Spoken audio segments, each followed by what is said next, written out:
Les invito a todos a abrir sus Biblias en la carta a Tito. Vamos a ir esta mañana a la carta a Tito. Se encuentra en el Nuevo Testamento. Es una carta muy corta, 3 capítulos, pero es una carta sumamente poderosa. Considerada una carta pastoral. ¿Qué significa esto? De cuidado, no solamente al destinatario, a la persona que se le estaba dando, pero de mucha importancia a la iglesia a la que estaba en este momento Tito, y a la iglesia de hoy como es esta su iglesia. Así que Tito capítulo 2, versículos del 1 al 15, estaremos leyendo el segundo capítulo. Y la exhortación que Pablo le hace a Tito, que a través de él la iglesia pueda recibir. Si lo tienen, pueden decir amén. Tito capítulo 2, versículos del 1 al 15, dice la palabra del Señor: en cuanto a ti, enseña lo que está de acuerdo con la sana doctrina. Los ancianos deben de ser sobrios, dignos, prudentes, sanos en la fe, en el amor, en la perseverancia. Asimismo, las ancianas deben de ser reverentes en su conducta, no calumniadoras ni esclavas de mucho vino. Que enseñen lo bueno para que puedan instruir a los jóvenes a que amen a sus maridos, a que amen a sus hijos, a que sean prudentes, puras, hacendosas en el hogar, amables, sujetas a sus maridos, para que la palabra de Dios no sea blasfemada. Asimismo, exhorta a los jóvenes a que sean prudentes. Muéstrate en todo como ejemplo de buenas obras, con pureza de doctrina, con dignidad, con palabra sana e irreprochable, a fin de que el adversario se avergüence al no tener nada malo que decir de nosotros.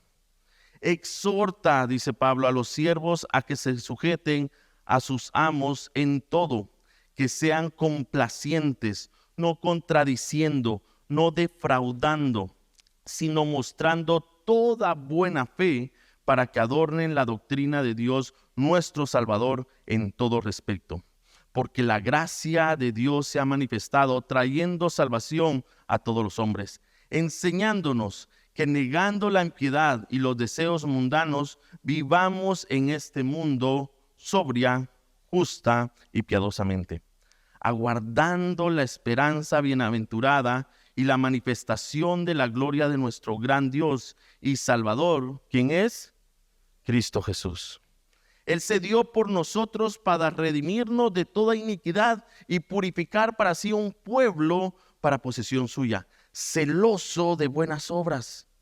Y termina Pablo diciéndole a Tito: esto habla, exhorta y reprende con autoridad, que nadie te menosprecie. Qué tremenda exhortación, qué tremendas palabras que recibe Tito ante esta necesidad de exhortar a una iglesia en la cual veremos su contexto en este momento. Pero a la luz de estos versículos de esta carta, Charles Spurgeon escribe lo siguiente: yo creo que una de las razones por la que la iglesia de Cristo tiene tan poca influencia en el mundo es porque el mundo tiene demasiada influencia sobre la iglesia. ¿Lo leemos nuevamente? Yo creo que una de las razones por las que las iglesias de Cristo no tienen, por la que la iglesia de Cristo tiene tan poca influencia en el mundo, es porque el mundo que tiene demasiada influencia sobre la iglesia. Bajo este conocimiento, bajo estas palabras de Pablo hacia Tito, queremos comenzar esta serie titulada Parte de la ecuación. Y cuando hablamos de una ecuación, todos aquellos que hemos tenido que llevar matemáticas, sabemos que es un problema en los cuales tiene diferentes componentes y que cada uno de ellos ayuda a poder dar el resultado que se necesita, que se espera. Pero cuando en esa ecuación se quita uno de estos elementos, ¿qué tenemos? Un mal resultado, algo equivocado. Y muchas veces, hermanos, en la vida estamos tal vez haciendo algo equivocado, no porque Dios se ha equivocado, sino porque hemos quitado de la ecuación lo que Dios ha puesto para que podamos dar resultado. Hasta me salió en rima, ¿eh? ¿Qué significa esto? Que Dios ha puesto todo para que podamos darle gloria y honor a su nombre, para que podamos llevar el evangelio, para que podamos vivir en esta vida, en este mundo. para que podamos ser más que vencedores. Pero para esto necesitamos los componentes adecuados y ponerlos en práctica para que den sus frutos. De lo contrario, hermanos, estaremos siempre dando malos resultados. Nuestro objetivo con esta serie es ver cómo Pablo y la primera iglesia necesitan y desean contrarrestar todo aquello que sacamos de la ecuación y de esa manera ponerlo en su lugar para que podamos dar gloria a Dios y en su palabra. Por eso necesitamos saber la historia de esta iglesia, ya que la iglesia de la isla de Creta se parece muchísimo a la historia de nuestra iglesia el día de hoy. Es una de esas historias que trasciende el tiempo, ya que aunque la iglesia de Creta es el destinatario que va a recibir este mensaje, esta exhortación, esta enseñanza, hermanos, es sumamente aplicable a nuestro diario vivir hoy. ¿Quiénes eran la isla de Creta? Era una comunidad que había empezado a surgir y crecer de una manera increíble. Había un gran deseo por escuchar la palabra de Dios y muchos profesaban seguir a Cristo. Muchos decían, yo soy de Jesucristo, yo sigo ese mensaje, yo he escuchado lo que Pablo ha dicho. Pero a los oídos de Pablo llega algo muy diferente, porque una cosa es lo que podemos ver y otra lo que realmente es. Y a Pablo le confirman de que esta iglesia sí, por supuesto, está creciendo, pero hay un desorden eclesiástico. Hay un desorden en la comunión, en el testimonio de esta iglesia, de estos hermanos, y es necesario, urgente, tomar cartas en el asunto. Y Pablo, como todo un líder diligente, toma y le pide a Tito. Pablo está en Macedonia en ese momento y dice, necesito terminar, aquí es donde el Espíritu Santo me ha llevado, pero Tito, ven conmigo. Un joven que probablemente había aceptado, había escuchado el mensaje y había crecido bajo los pies de Pablo en el crecimiento espiritual, viene y el Espíritu Santo pone en el corazón de Pablo decirle a Tito, ve a Creta. Es necesario que vayas a poner orden. No porque tú eres mejor, sino porque sé que el Espíritu Santo te usará a ti. Una iglesia que estaba en un punto sumamente estratégico, siendo Creta una isla muy importante, cosmopolitan, una isla en la cual había una diversidad de culturas y religiones y era necesario que el cristianismo, que la iglesia se mantuviera fundamentada, cimentada en la verdad, porque movimientos de ideologías y de estudios y de doctrinas les acechaban. Así que viene Tito y como todo siervo obediente va a Creta. Y cuando llega ahí recibe carta por parte de Pablo y le dice, esto es lo que el Espíritu Santo ha puesto en mi corazón, que es necesario combatir en esta iglesia. Así que la misión de Tito, para que estemos todos de acuerdo, no era sacar a las personas de la comunidad. Nunca fue un plan de rescate. De decir, ¿sabes qué? Tito, ve y tráete a la iglesia y sácalos de Creta. ¿Por qué? Porque se van a contaminar y llevémoslos mejor a Jerusalén, donde puedan estar más tranquilos y donde no haya problemas. No, nunca fue la misión de Tito sacar a la iglesia de este lugar. La misión de Tito fue enseñarles, exhortarles a estos creyentes que era importantísimo saber cómo comportarse, cómo vivir prudente, sabia y piadosamente en el mundo que les rodeaba. En otras palabras, sus testimonios eran muy valiosos y por medio de ellos Dios quería usar para transformar a toda una ciudad. Y hermanos, el día de hoy sigue siendo el mismo llamado para nuestra iglesia. Dios no quiere sacarnos de este mundo. Dios quiere que impactemos el mundo donde vivimos. No estamos llamados a ser ermitaños o a vivir en un monasterio. Estamos llamados a vivir donde estamos, fundamentados en la verdad para poder impactar a un mundo en necesidad. Pero para eso, hermanos, necesitamos ser enseñados, ser exhortados y mantenernos firmes en el llamado que tenemos. Es muy importante. Esta iglesia amaba a Cristo, pero también amaba muchas otras cosas. Y entonces había un gran problema. Estas instrucciones no solamente fueron dadas a los líderes. Tito no llegó y dijo, necesito una reunión de liderazgo y ustedes líderes necesitan hacer esto, esto, esto y esto para que las cosas funcionen. No. Cuando nosotros acabamos de leer ahorita, vemos que estas instrucciones son para toda la iglesia, desde el anciano hasta el más joven, desde el creyente al que va a creer. Estas instrucciones es para el cuerpo de Cristo. Y hermanos, el día de hoy, lo que Pablo le está hablando a Tito es para cada uno de nosotros si hemos creído en Cristo Jesús. Por eso, lo primero que hace Pablo es decirles por qué lo hacen, la razón que lo hacen, y esto lo veremos de último. ¿Cuál es la razón del por qué es necesario mantenerse en ese fundamento? Pero también nos da a entender que hay dos problemas muy grandes que hasta el día de hoy muchas veces se reflejan en nuestra iglesia. El primero de ellos, dice Pablo, es la práctica de la impiedad. Y el segundo, los deseos mundanos. Son palabras fuertes, pero son reales, tan reales que el día de hoy se siguen viviendo en muchas iglesias. Por eso, amados hermanos, debemos de entender que este mensaje de Pablo a Tito trasciende los tiempos y es muy necesario vivirlo el día de hoy. No es un mensaje tal vez muy común, no es un mensaje que tal vez sea muy popular y que muchos digan, bueno, ese mensaje como que no me toca a mí, pero es muy necesario. Porque necesitamos entender dónde está nuestro corazón, qué es lo que practica nuestra vida y qué es lo que desea nuestro corazón. Porque si no, seguiremos viviendo como los cretenses, engañados pensando que solamente por profesar que amamos a Cristo estamos viviendo una vida en santidad. Y al final nos podemos llevar una gran sorpresa. Por eso, veamos el primer problema que presenta Pablo. En el versículo 12, Pablo dice lo siguiente: enseñándonos que negando la impiedad y los deseos mundanos, vivamos en este mundo sobria, justa y piadosamente.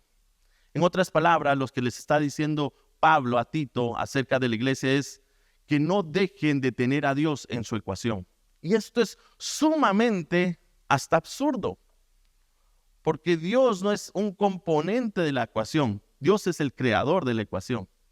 Él es el autor que compone todas las cosas, pero en nuestra mentalidad y nuestro egocentrismo a veces pensamos que tenemos la potestad de poder quitar a Dios de la ecuación. Y claro, con nuestro corazón y nuestro deseo lo hacemos, pero Dios jamás puede estar fuera de la ecuación. Si podemos ser irreverentes, rebeldes y de oídos sordos a lo que Dios quiere, pero Dios es el autor de la ecuación. Pero esa es la impiedad. La impiedad es el hecho de vivir como que no fuéramos creyentes. Decir con nuestra boca que amamos a Cristo, pero nuestros actos dicen todo lo contrario en cuanto a amar a Cristo. Es como decir que yo amo a mi esposa, pero hago todo lo contrario que demuestre la vida o demuestre en mis acciones el amar de mi esposa. Y esta iglesia estaba haciendo esto. De palabra decían, somos seguidores de Cristo, pero su conducta dejaba mucho que desear en cuanto a esto. Pablo nos dice que por la gracia de Dios no vivamos impíamente. ¿Qué significa la impiedad? Me encantó esta definición de un buen escritor llamado Jerry Bridge, que dijo lo siguiente: la impiedad puede definirse como un estilo de vida que no toma en cuenta a Dios. Ahí empezamos súper mal. La impiedad es un estilo de vida que no toma en cuenta a Dios en todo, en tus decisiones, en tus emociones, en tus relaciones, en tu diario caminar.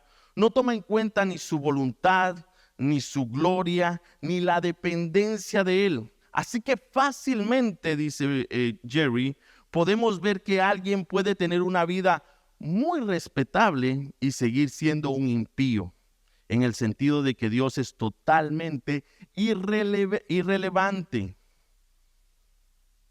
en su vida. Poderoso, ¿no? Muy fuerte. Pero hasta el día de hoy hay muchos que vivimos de esa manera. Vivimos como que Dios no existe, como que su voluntad no es para nosotros, como que su gloria no nos importa y como que para su presencia no es necesaria. Y probablemente aquí en la iglesia, y oro que en muchos no tengamos este sentir, pero afuera hay muchos que viven de esa manera. Los paganos, a los que no han creído. Pero hermanos, estas palabras no es para el mundo. Estas palabras es para una iglesia.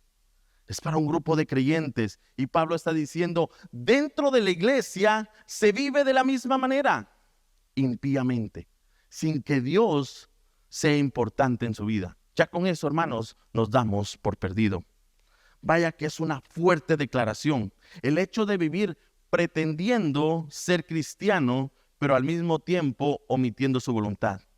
¿Cuántos no hemos vivido pretendiendo ser algo? Tal vez en algún momento, pero es cansado. Una vez un muy buen profesor que tuve, Mario Ramos, el doctor Mario Ramos, dijo un día, tú puedes pretender tener una vida en Cristo, pero un día el tiempo te descubrirá. Y es muy cierto. Tú puedes pretender que lees la Biblia, pero un día te chocarás con tu vida y te darás cuenta que no la has leído suficiente y que no lo has hecho y que simplemente estabas pretendiendo delante de un grupo para agradarles, pero no lo estabas haciendo para agradar el corazón de Dios.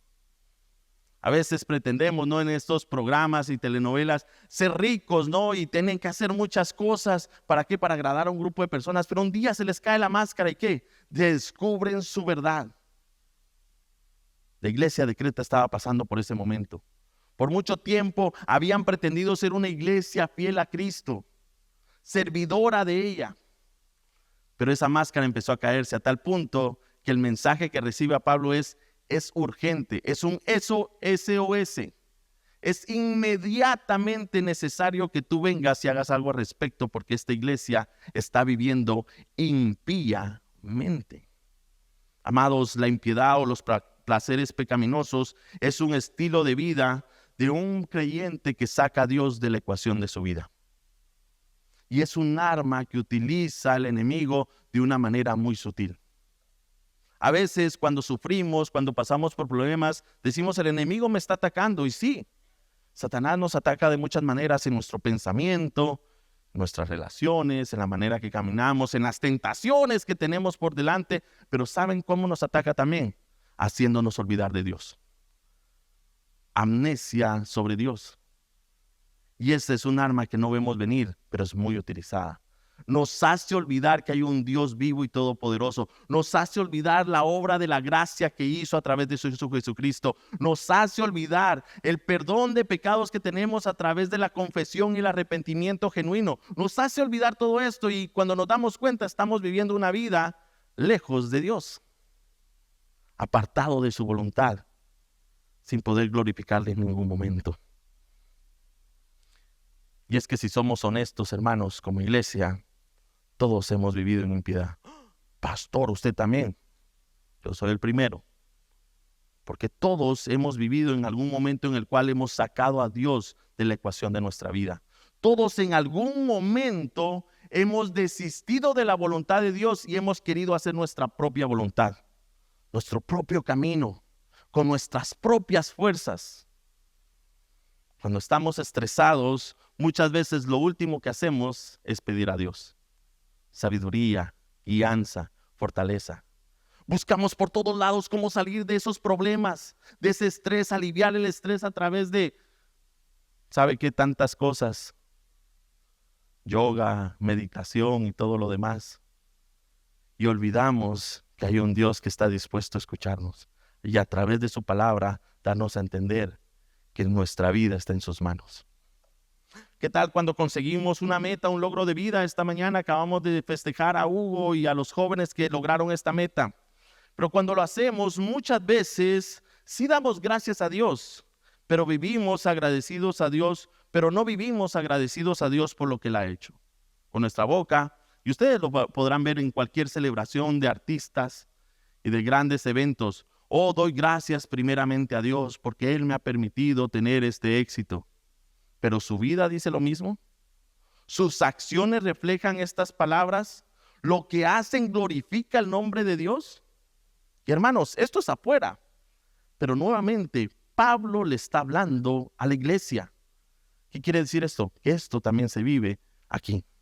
Y muchas veces vamos a ser como ellos. Oh, doy gracias a Dios por lo que ha hecho en mi vida. Pero saliendo de la escuela dominical, seguimos viviendo de acuerdo a nuestra voluntad. Eso, hermanos, es vivir impíamente. ¿Qué tal cuando nos enfrentamos a problemas? En vez de recurrir a las soluciones, deberíamos acercarnos a Dios. Pero luchamos y batallamos y nos quemamos y nos frustramos y dejamos la iglesia. ¿Por qué? Porque nunca pudimos resolver cuando nunca nos acercamos a Dios. Siempre quisimos hacerlo de acuerdo a nuestra voluntad. Por eso debemos pedirle a Dios, mis queridos hermanos, que no nos permita vivir en impiedad. Debemos rogarle a Dios todos los días de nuestra vida que no nos permita caer en esta manera de vivir, en este placer, en este deseo de no estar cerca de Dios. Más bien pedirle que todos los días anhelemos estar delante de su presencia. Esto es impiedad. Y Pablo dice, no vivan de esa manera. Es una exhortación fuerte. Pero también nos dice que no vivamos con los deseos del mundo. Y aquí hay una palabra de estas teológicas que muchas veces decimos, ¿qué dijo? Mundanalidad. Ese es el término que se le da al deseo del mundo, mundanalidad, que consiste en el amor por este mundo y sus deseos. Significa amar los valores y los deleites del mundo más que a Dios mismo. Específicamente nos referimos a gratificar y exaltarnos a nosotros mismos en vez de darle toda la gloria a Dios. La mundanalidad rechaza la teocracia. ¿Qué significa esto? El gobierno de Dios, que Dios es soberano, que Dios es el que guía mi vida, que Dios es el que me lleva, que Dios es el que tiene todo en control. La mundanalidad dice, eso no existe, pero sí existe el hecho de que yo soy más importante, que yo soy primero, que todo se debe a mí. El egocentrismo, el hecho de velar primeramente con mí, exalta nuestras propias opiniones por encima de la verdad de Dios. ¿Cuántos no hemos escuchado un consejo bíblico y decimos, yo creo que es de esta manera mejor? ¿Cuántos no hemos leído la palabra y decimos, bueno, eso es para estos tiempos, ahora ha cambiado, Señor, no te has actualizado, déjame te pongo al día? Y pensamos que nuestras opiniones son mucho más importantes que la de Dios. Eleva nuestros deseos de pecaminosidad. Y la meta de ella es poder elevar el deseo en el corazón, amar ese deseo tanto que sacamos a Dios de la ecuación. Joel Vick dice lo siguiente: la mundanalidad es moverse adelante en vez de moverse hacia arriba. Vivir en sentido horizontal en vez de vivir en sentido vertical. Estas personas buscan una prosperidad externa en vez de la santidad interna. Irrumpen con deseos egoístas en vez de suplicaciones del corazón. Si no niegan abiertamente a Dios, lo ignoran y lo olvidan. O de otro modo, lo utilizan únicamente para sus fines personales. Ay, Dios, ayúdame por favor a conseguir esta casa. Llega a la casa y Dios ya no existe. La mundanalidad equivale a la naturaleza humana sin Dios. O sea, una naturaleza de muerte. Esto es la mundanalidad. Y Pablo le está diciendo a Tito, reprende a la iglesia, exhórtales, diles, no debemos vivir bajo ese sentido. ¿Por qué? Porque nosotros representamos a alguien mucho más grande. Debemos de ser diferentes. Debemos de cuidar y cuidar mucho nuestro corazón. Y todos en algún momento hemos vivido de esta manera. ¿Pero qué significa esto? Vivir en mundanalidad. Significa que amamos más al mundo y el deseo del mundo que a Dios mismo, su amor y su voluntad. Y una de las cosas que ese Dios amante nos advierte una y otra vez en su palabra es que nos cuidemos del mundo. Esta no es solamente una ocasión única en la iglesia de Creta. Esto a través de la palabra y exclusivamente o muy empíricamente en el Nuevo Testamento es una advertencia constante hacia la iglesia. no amen las cosas del mundo, porque si ustedes son amigos del mundo, serán, ¿qué dice Santiago? Enemigos de Dios. Y una cosa no se puede llevar con las otras. En otras palabras, hermanos, no estamos llamados a firmar un tratado de paz entre uno y el otro. Ese no es nuestro trabajo. Tú y yo no tenemos que reconciliar los deseos del mundo con Dios. Nuestro trabajo es alcanzar el mundo para Dios. Pero no es el hecho del deseo del mundo y el deseo de Dios. Dos cosas que no van, que es importantísimo entender que nunca ha sido nuestro llamado a hacer. Por eso, como creyentes, estamos llamados a amar la creación de Dios. Y esto es muy importante, porque cuando decimos la mundanalidad o amor al mundo, no se está refiriendo a lo que Dios ha hecho. Génesis nos dice que todo lo que Dios hizo, lo vio y era bueno. Y Juan 3:16 dice que porque de tal manera amó Dios ¿a qué? Al mundo. Lo que está hablando es el hecho de la obra de sus manos, de las personas. O sea, estamos llamados a amar lo que Dios ha hecho y a las personas que ha hecho para llevarlos a su gloria, pero no estamos llamados a amar los deseos del mundo que nos quitan o nos invaden el corazón y quitan el lugar de Dios. Es una gran diferencia. En otras palabras, hermanos, no nos está llamando a ser monjes en monasterios, a vivir alejados del mundo, no. Estamos llamados a poder impactar el mundo donde estamos viviendo de acuerdo a su voluntad. Por eso es muy importante entender que cuando hablamos de los deseos del mundo, no se refiere a alejarnos de las personas que están a nuestro lado, sino poder influenciar a las personas que están a nuestro lado. ¿Pero de qué las vamos a influenciar?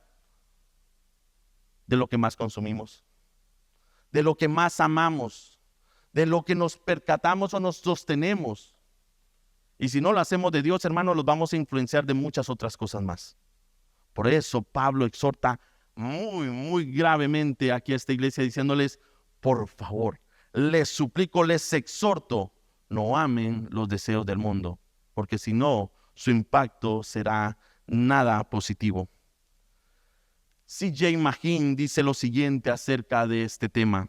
Hoy el mayor reto que enfrenta el cristianismo no es la persecución del mundo, sino la seducción por el mundo. Hoy el mayor reto que tenemos como iglesia no es lo que vivieron hace 2000 años, la primera iglesia en la cual fue perseguida, fue azotada, fue puesta en vergüenza, fueron martirizados. Por lo menos en esta parte del mundo no vivimos de esa manera. Sigue viendo en otras partes, pero aquí no. Pero sí estamos en una persecución, en una seducción por el mundo. ¿Qué significa esto? Ataca al corazón. El enemigo lo que está atacando, lo que está tratando de obtener de la iglesia en sí, es el corazón, es la esencia, es quien gobierna en la vitalidad de la iglesia. Y si Dios no es el que gobierna en esta iglesia, hermano, no somos iglesia. Somos un grupo de personas que queremos simplemente tener un buen tiempo. Y eso estaba pasando con la iglesia de Creta. Habían perdido, como dice la palabra, su primer amor.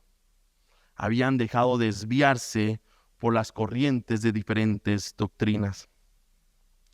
Por eso, mis amados hermanos, es muy importante entender lo que dijo Spurgeon, que una de las razones por las cuales la iglesia de Cristo tiene tan poca influencia es porque el mundo tiene demasiada influencia sobre la iglesia. Debemos de tener cuidado. Y esta advertencia, y para concluir, nos la deja el Señor en la primera carta de Juan. El apóstol Juan también habla muy fuertemente acerca de este deseo, de este amor errado. Primera de Juan 2, 15 al 17 dice, no amen este mundo. Y vean, hermanos, no es una sugerencia. Juan no está haciendo ninguna sugerencia. Si pueden, no lo amen, pero ámenlo un poquito. No, él está diciendo tajante y directo, no amen a este mundo ni las cosas que le ofrece, porque cuando aman al mundo no tienen el amor del Padre en ustedes. Pues el mundo solo ofrece un intenso deseo por el placer físico. Un deseo insaciable por todo lo que vemos y el orgullo de nuestros logros y posesiones. Nada de eso proviene del Padre, sino que viene ¿de dónde, hermanos? del mundo. Y este mundo se acaba junto con todo lo que la gente tanto desea. O sea, no solamente amamos algo que nos va a alejar de Dios, sino amamos algo que se va a acabar. Dice, pero el que hace lo que Dios le agrada, vivirá ¿para qué? Para siempre.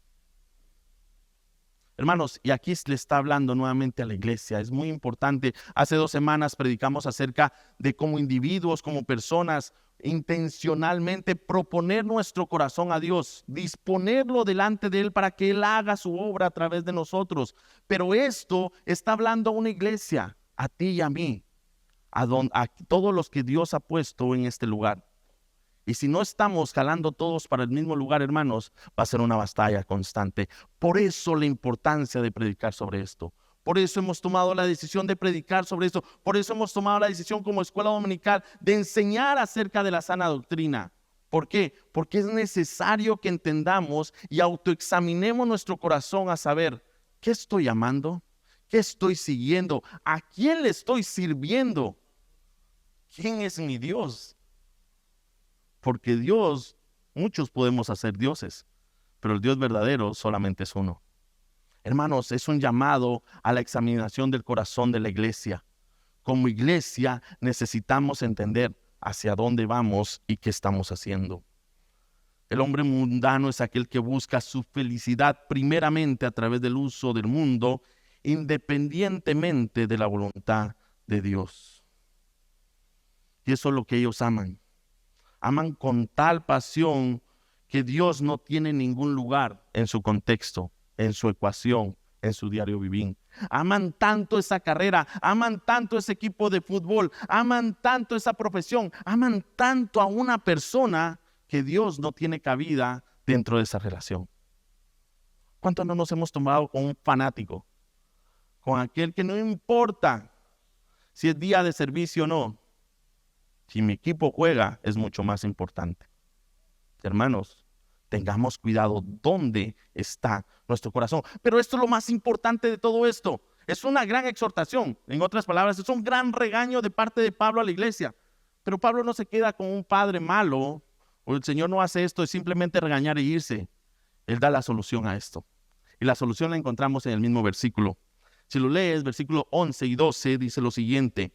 Porque la gracia de Dios, y aquí comienza la primera cura para este mal, la gracia de Dios. ¿Qué significa esto, hermanos? Que podemos ser curados no a través de nuestro esfuerzo, no a través de nuestras obras, no a través incluso de nuestro deseo. Es solamente por la gracia de Dios que podemos alcanzar la salvación. Trayendo salvación a todos los hombres, enseñándonos, dice Pablo, que negando la impiedad y los deseos mundanos, vivamos. ¿Qué significa vivamos? Todos los días, constantemente, de día y de noche, en nuestro diario caminar. Vivamos en este mundo sobria, justa y piadosamente. Así que lo primero que debemos de hacer es reconocer que la gracia de Dios es la que nos ha traído salvación. En nuestra ecuación, la bendición de la salvación tiene un gran poder en nuestra vida, ya que es solamente por su favor que hemos podido ser salvos. La salvación, ninguno de nosotros aquí la ha obtenido por mérito propio. La hemos obtenido simplemente por la gracia de Dios y por la obra de Cristo. Hermanos, cuando vemos la gracia de Dios en esta perspectiva, ¿cómo no adorarle a Él? ¿Cómo no servirle a Él? ¿Cómo no amarle a Él? Si nos ha dado lo que transciende los tiempos y espacios. Nos ha dado vida eterna, nos ha dado el placer de poder conocerle a Él, nos ha dado seguridad que estaremos delante de Él en el lugar celestial. Así que debemos reconocer primeramente que todo esto, la iglesia, nosotros aquí presentes, estamos por la gracia de Dios. Pero en segundo lugar, no es solamente reconocer, porque muchos lo reconocen, es obedecer también. Que muchos podemos decir, oh, yo sí creo en eso. Pero lo obedezco, ¿qué significa obedecer? Que escuchemos la palabra y obedecerla, o sea, actuarla, vivirla para entonces ser curados. Porque muchos venimos los domingos, y hermanos, yo soy uno de esos que muchas veces por mucho tiempo veníamos los domingos y nos animábamos y nos alegrábamos y Señor, sí, pero salíamos de aquí y seguíamos viviendo de la misma manera en la que entramos. ¿Por qué? Porque oíamos la palabra, pero no la escuchábamos. Porque no dejábamos que la palabra realmente hiciera un cambio en nuestra vida. Porque el Señor estaba diciendo, haz esto, haz lo otro. Tú sabes dónde estás mal, pero tú sabes que estoy contigo para ayudarte. Pero nuestro deseo del mundo, nuestra mundanalidad decía, no, esto es mío.